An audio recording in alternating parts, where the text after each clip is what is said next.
আসসালামু আলাইকুম, কেমন আছেন সবাই? চলে এসেছি নতুন আরেকটি ভিডিও নিয়ে। যেহেতু ঈদের সময় চলতেছে, মৌসুম, তাই একটু বেড়ানো ঘোরাফেরা এগুলো তো আছেই। ঈদের পরের দিন আমার নানা বাড়িতে দাওয়াত ছিল।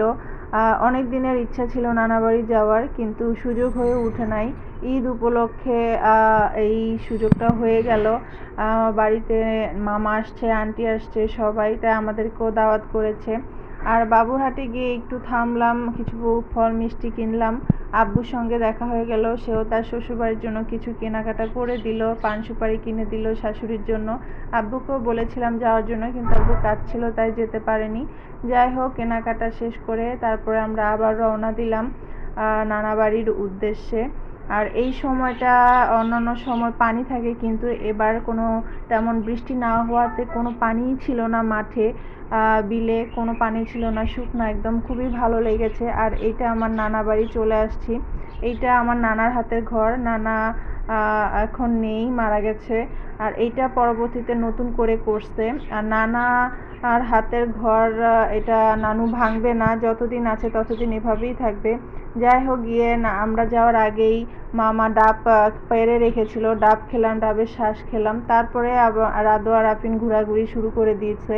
আর গ্রামের পরিবেশ তো এত ভালো লাগে, জানি না আপনাদের ভালো লাগে কি না, কিন্তু আমার খুবই গ্রামীণ পরিবেশগুলো ভালো লাগে। দেখেন, চারিদিকে সবুজ আর সবুজ, যেদিকে চোখ যাবে শুধু পাট ক্ষেত আর পাট ক্ষেত। আর এই পাট শাক যে এত মজা লাগে, আমডাল দিয়ে পাট শাক ভাজি, এত মজা। তারপরেই আমরা চলে গেছি নদীর পাড়ে, সবাই মিলে একটু দুষ্টামি করতেছিলাম, পা ভিজাইতেছিলাম পানিতে। আর রাদোয়া ভয় পাচ্ছিল ঢেউ দেখে। জোয়ারের সময় আমরা গিয়েছিলাম নদীর পাড়, তাই দেখেন প্রচুর বাতাস আর ঢেউ, এত বাতাস মনে হচ্ছে যেন উড়াই নিয়ে যাবে।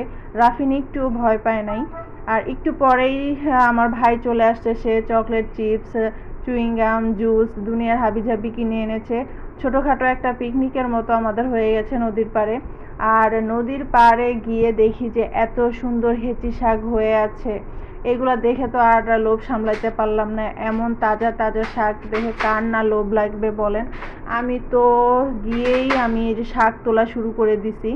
আর এই যে যে পাট শাকগুলা এত সুন্দর, এই শাকগুলা একদম নরম, মানে সতেজ, এগুলা মানে কার না ভাল লাগে এগুলো তুলতে। তাই আমি নদীর পাড়ে যতক্ষণ ছিলাম ততক্ষণ আমি শাকই উঠাইছি। তারপরে শাক তুলে চলে গেলাম বাড়িতে। দুপুরে খাওয়া দাওয়া, বাহিরে রান্না, বাহিরেই খাওয়া দাওয়া, এটার একটা মজা, মানে পিকনিক পিকনিক একটা ভাব। আর মাটির চুলায় রান্না তো জাস্ট অসাধারণ। সব আন্টি রান্না করছে, পোলাও, সাদা ভাতও ছিল, ডিম, মুরগির মাংস, গরুর মাংস, তারপরে মাছ, শাক ছিল। শাকটা ওটা ভিডিও করার আগেই খাওয়া হয়ে গেছে, তাই আর ভিডিও করতে পারি নাই। খেয়ে দিয়ে তারপরে আবার আমরা সবাই মিলে চলে গেছি নদীর পাড়। মানে যতক্ষণ ছিলাম শুধু নদীর পাড়েই ছিলাম, খাওয়ার টাইমে শুধু গিয়ে খেয়ে আসছি বাড়িতে। আর এইখানে এসে রাদো আর আফিন যে কি পরিমাণে দুষ্টামি করছে, ওদের খুবই ভালো লাগছে। আর এই যে আমাদের ঘোরাঘুরি শেষ, বেড়ানো শেষ, এখন আমরা চলে যাচ্ছি।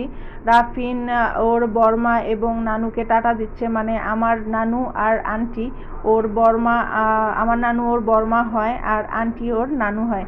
এই আর কি। যাক, আজকের ভিডিও এই পর্যন্তই। সবাই ভালো থাকুন, সুস্থ থাকুন, আল্লাহ হাফেজ। আর কার ঈদ কেমন কেটেছে অবশ্যই জানাবেন।